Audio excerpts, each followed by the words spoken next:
Okay, lighting, I think it's fair to say it's rarely one of the first things people think about when designing or operating a data center.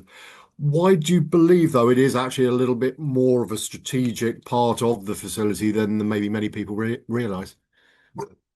Yeah, well, thanks, Phil. Yeah, I mean, it's a question I do get asked, and lighting typically, I think, accounts for something like 1 to 2% of the energy burden inside a data center.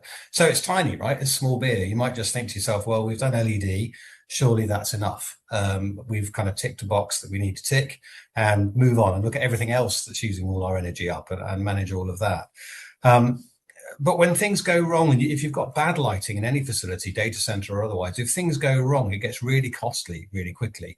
If you can't see what you need to see to fix the problem, your costs become huge pretty quickly, is one thing.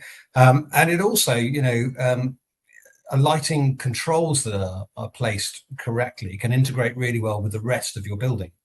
So what we find historically with lighting controls is that it's been developed over a long period of time and it's in its own little silo. And building management systems are in one area and cover absolutely everything.